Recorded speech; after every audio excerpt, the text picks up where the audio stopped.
प्रधानमंत्री जी ने एक बार नहीं लेकिन बारंबार दिखाया है। यूक्रेन के युद्ध के समय में हो, जब भारतीय विद्यार्थियों को सुरक्षित वापस लाया गया, प्रधानमंत्री जी के द्वारा सफलतापूर्वक संभाली गई है।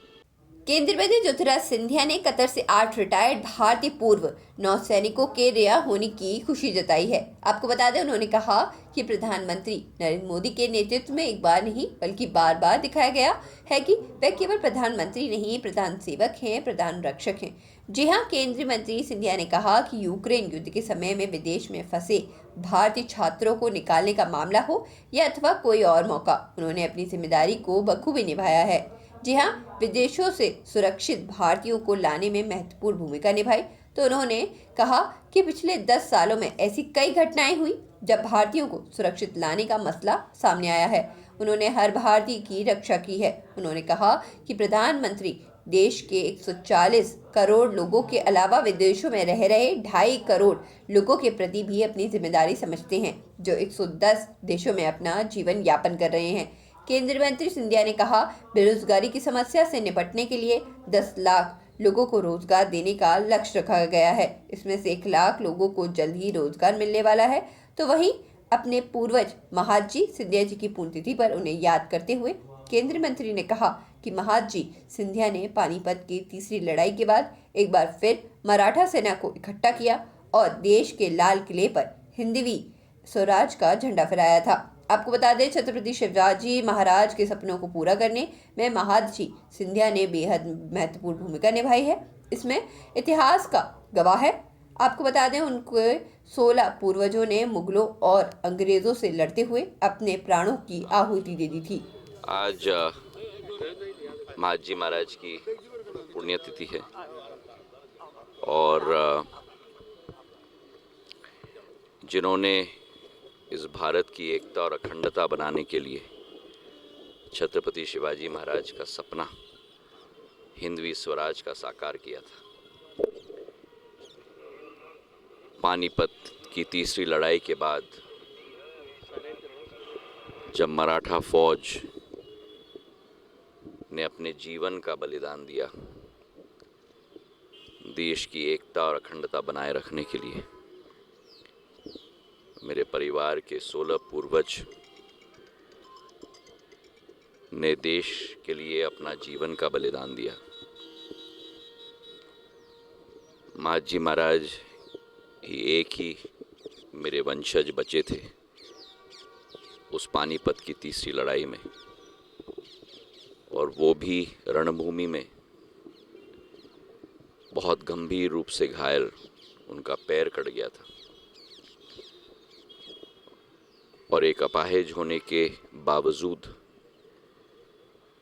17 से 61 मकर संक्रांति के दिन 14 जनवरी के 10 साल बाद दोबारा सेना को खड़ा करके अटक से कटक और भैरूच से प्रयागराज इलाहाबाद तक मराठा साम्राज्य की स्थापना की और 10 फरवरी 1771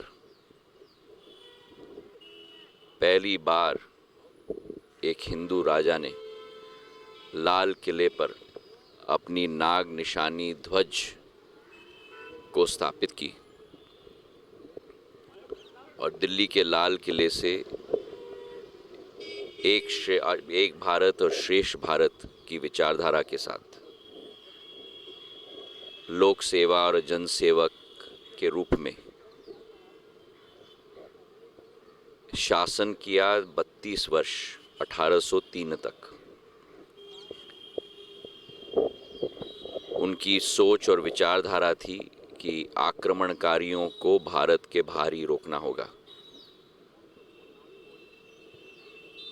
और अंग्रेज़ों ने अपने इतिहास में भी लिखा था कि सबसे बड़ा कांटा अंग्रेज़ के रास्ते में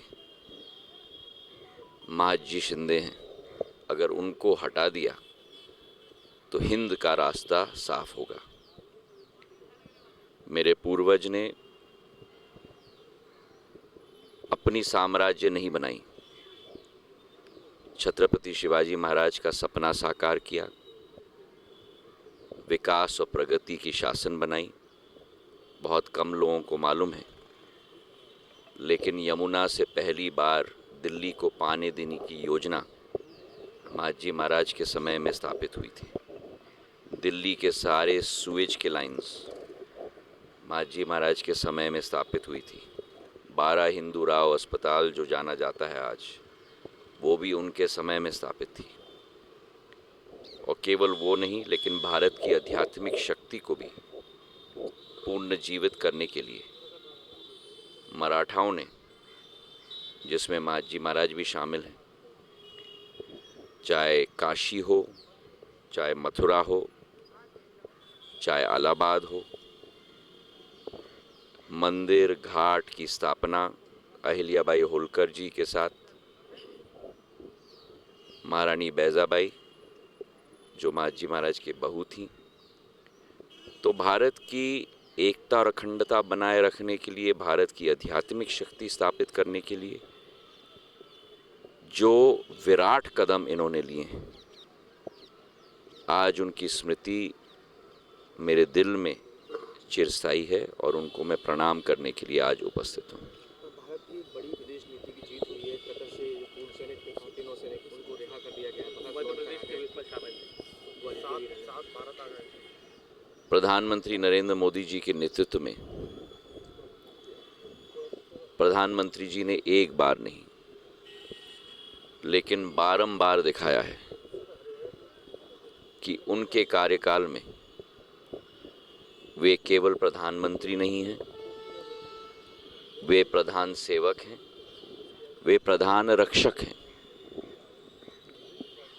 और चाहे यूक्रेन के युद्ध के समय में हो, जब भारतीय विद्यार्थियों को सुरक्षित वापस लाया गया, चाहे अनेक ऐसे घटनाएं 10 साल में हुई हों जहां एक एक भारतीय को सुरक्षित वापस लाने की बीड़ा और जिम्मेदारी प्रधानमंत्री जी के द्वारा सफलतापूर्वक संभाली गई है। ये एक और उदाहरण है उसी एक जिम्मेवारी का, उसी एक भावना का। केवल देश के अंदर 140 करोड़ भारतीयों के प्रति नहीं, लेकिन देश के बाहर 25 करोड़ भारतीय के प्रति भी, या 2.5 करोड़ भारतीय के प्रति भी, जो 110 देशों में अपना जीवन यापन कर रहे हैं। बहुत बहुत धन्यवाद। सर, पार्षदों के बाद अब कहा जा रहा है कि चलिए, आप भी हैं लाइन में, कतार में। केवल आज महाजी महाराज के यहाँ में सरकारी ने ड्रीम प्रोजेक्ट नेहरू गेज रहा है, उसको लेकर लगातार आपकी कोशिश भी थी, आपने डिब्बों को रुकवाया था कि हमारी यही सोच है कि एक तो ग्वालियर से श्योपुर और श्योपुर से कोटा ब्रॉड गेज का की हमारी योजना बड़ी तीव्र गति से चल रही है, और हम ये भी हमारी कोशिश है कि वो हमारी विरासत है, तो किसी रूप में हम लोग उसे ग्वालियर में रखें, पर उसकी फीजिबिलिटी भी हम लोग एग्जामिन कर रहे हैं अनेक संस्थानों के साथ, और आगे जाकर उस पर भी कार्य करेंगे। बहुत महत्वपूर्ण है। ये 12वीं संस्करण है, और आज 1 लाख रोजगार के अवसर प्रधानमंत्री जी के द्वारा दिए जाएंगे, और जो लक्ष्य था उस लक्ष्य की पूर्ति पूर्ण रूप से प्रधानमंत्री जी करते हैं। 10 लाख रोजगार के अवसर देने का लक्ष्य था, और उस लक्ष्य की पूर्ति भी ज़रूर इस कार्यक्रम के साथ पूर्ण होगी, इसका मुझे पूरा विश्वास है।